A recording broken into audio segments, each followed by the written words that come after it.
មួយគ្រាប់កប់ដីកប់នៅបាតជ្រៅក្រៃតែមានមួយថ្ងៃត្រង់ទីយកបានបើគ្មានព្រះអង្គខ្ញុំពិតជាត្បូងអត់អ្នករាប់អានបើគ្មានព្រះអង្គខ្ញុំពិតជាត្បូងអត់អ្នករាប់អានរាំង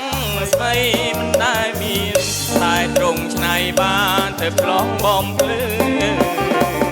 ត្រង់កាត់ឆិតជ្រុងខាត់ឲ្យរលោងចាញ់រះស្មីភ្លឺត្រង់កាត់ឆិតជ្រុងខាត់ឲ្យរលោងចាញ់រះស្មីភ្លឺត្រង់ធ្វើពេលចង់ធ្វើឆាបខាត់ឡើងភ្លឺជាត្បូងយ៉ាងចង់ខ្ញុំនឹងប្រាកដថាខ្ញុំទ្រាំអត់ពេលជឿព្រះអង្គខ្ញុំនឹងប្រាកដថាខ្ញុំទ្រាំអត់ពេលជឿព្រះអង្គទុកលងលំលគួងលបងការបៀតបៀនផងគួរឲ្យតងស្លុតខ្ញុំស៊ូទ្រាំទ្រព្រោះមានអំណរក្នុងចិត្តបរិសុទ្ធខ្ញុំស៊ូទ្រាំទ្រព្រោះមានអំណរក្នុងចិត្តបរិសុទ្ធបិទខ្ញុំដឹងប្រាកដថាដល់កំណត់ទ្រង់លើកខ្ញុំឡើងទ្រង់លើកឡើងតាំងឲ្យរះស្មីចាំងលើមកគាត់កុំកាទ្រង់លើកឡើងចាំងឲ្យរះស្មីចាំងលើមកគាត់កុំកា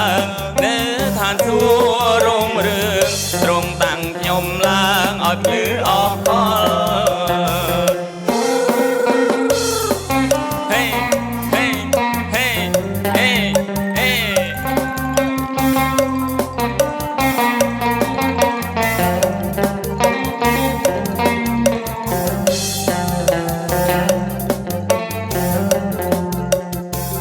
ខ្ញុំដឹងប្រាកដថាទ្រង់ទ្រាំអត់ពេលជឿព្រះអង្គ